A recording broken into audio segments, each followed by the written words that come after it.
slap. Basking in the sun used to be our favourite pastime until Slip, Slop, Slap came along and changed the culture and sent melanoma rates plummeting.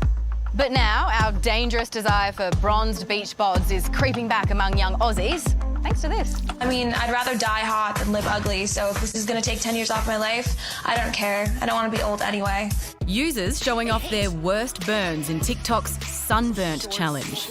At last count, a Sunburn tan line stream on TikTok had over 200 million views. I was influenced by people that I saw, you know, that had beautiful holidays and beautiful bikinis, and they were always on the beach and, you know, they were tanning. Aussie influencer Oshina Higgy was diagnosed with melanoma in April last year. I was all for getting my tan, getting the darkest tan I could possibly get. I would use oils that were promoted, you know, that say that have SPF in them, but, you know, very little amounts. I couldn't believe I was 25 and I had a melanoma. She's one of many. Melanoma, the most common cancer diagnosis for young people in Australia, aged 20 to 39. But now, TikTok is taking action, announcing that it's going to ban videos that are encouraging tanning, which is great news for super sexy, sun-safe influencers like me. From today, users who search for sunburn, tanning and other summer sun hashtags will see a pop-up banner highlighting the dangers of cooking in the sun.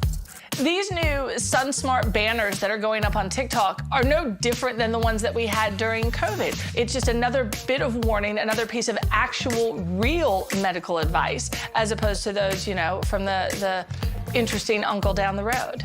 So, will TikTok's tan ban get us back on track with the old faithful slip, slop, slap? And I'm really glad that TikTok are introducing these rules. If they save one person, then that is a massive impact, and that makes me happy.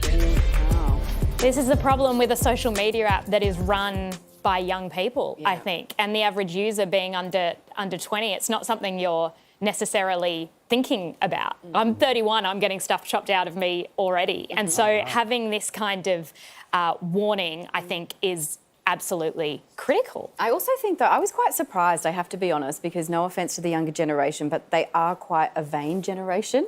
And so the one way to ensure that you maintain your face is SPF and sunscreen, because you don't want to have that tan, because down the track, you look so much older. And it's particularly dangerous because any UV exposure under the age of 18, that's the cancer-creating UV exposure. Yes. So it's too late once if you get smart after that. Exactly. You can, and of course, like, wear sunscreen every day, but before that, that's when you're doing damage and you're doing really, like, as you say, ageing. Yeah. Maybe that will convince them. I mean, maybe. Yeah. Georgie, did you know just because you say no offence, it doesn't mean you won't cause offence? To that vain generation. It crossed my mind. When I said it, I was like, oh.